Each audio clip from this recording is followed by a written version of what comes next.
kita belajar, mari kita berdoa sesuai keinginan masing-masing. Doa dimulai. Doa selesai. Sebelum kita memulai pembelajaran, dapat menyanyikan lagu wajib nasional.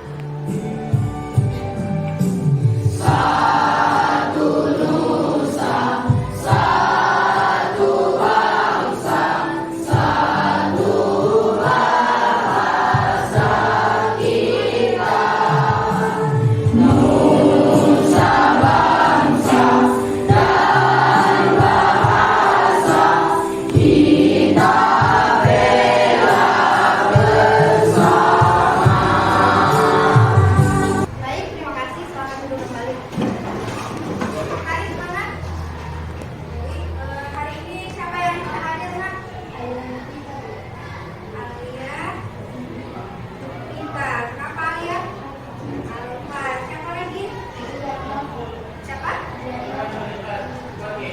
Dia Naufal. Kenapa dia? Sakit. Dia hanya 2 orang saja ya? Masih ada yang punya pembelajaran kita minggu lalu? Apa? Keunikan gerak tari. Oke, minggu lalu kita belajar keunikan gerak tari tradisional. Lalu Ibu jelaskan bukan hanya keunikannya saja, tapi ada yang namanya motif gerak tari. Motif apa saja yang bisa menjadi keunikan gerak tari tradisional? Motif gerak kaki, apalagi selain motif gerak kaki? Tangan. Motif gerak tangan, apalagi? Motif gerak bola, apalagi? Sekarang sebelum kita masuk ke materi, Ibu ada pertanyaan. Coba diamati gambarnya dulu, nah. Pertanyaannya, unsur pendukung tari apa saja yang ada pada gambar di samping, yang ada pada gambar di depan layar yang ditampilkan? Kata busana.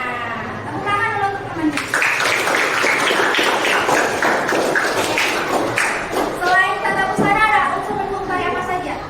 Oke, Adi Bintang coba. Apa lagi? Tarian. Ada kata?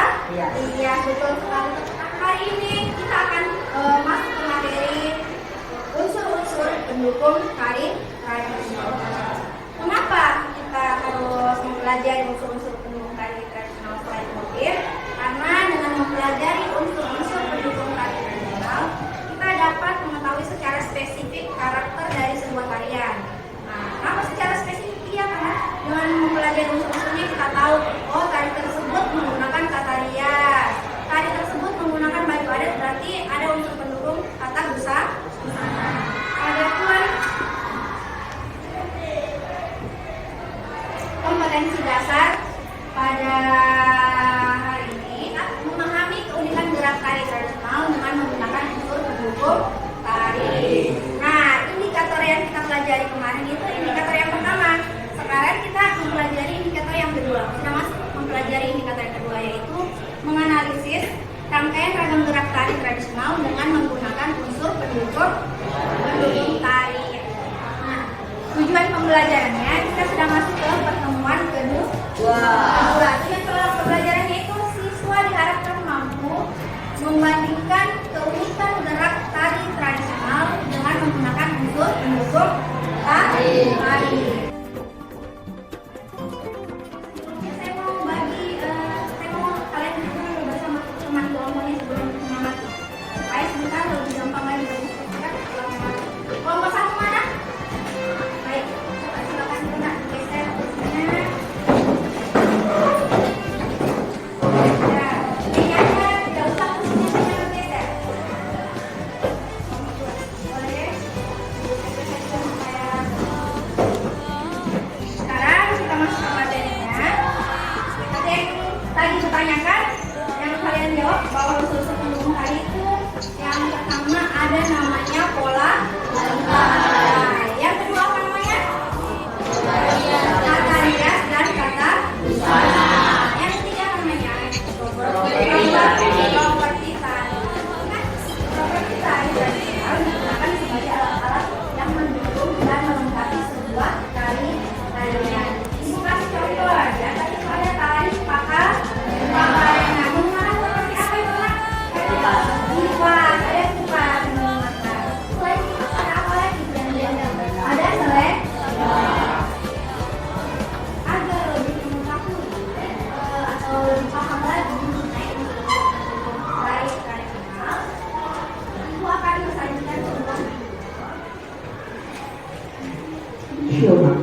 Yang pertama adalah hadam gerak.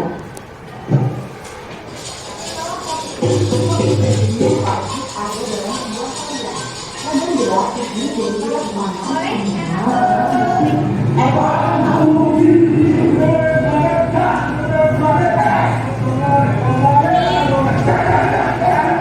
Iringan tari yang internal. Yang ini untuk pendukung tari yaitu kata busana. Sekarang adakah yang mau bertanya mengenai materi yang tadi dijelaskan?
kelompok karena sudah tampil presentasi.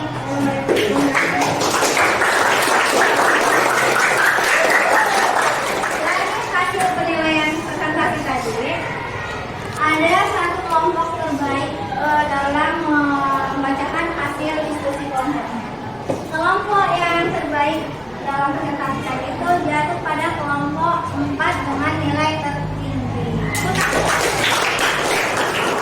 Untuk kelompok yang lain yang belum mendapatkan nilai sama atau belum mendapatkan nilai yang seperti kelompok 3 dan kelompok 4, dalam presentasi nanti pada saat presentasi pertemuan berikutnya diperbaiki lagi jawabannya supaya bisa mendapatkan nilai yang oke.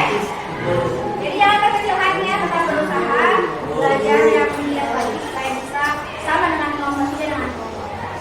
Oke, sebelumnya saya mau ketua kelas mengumpulkan dulu LKPD dari setiap kelompoknya.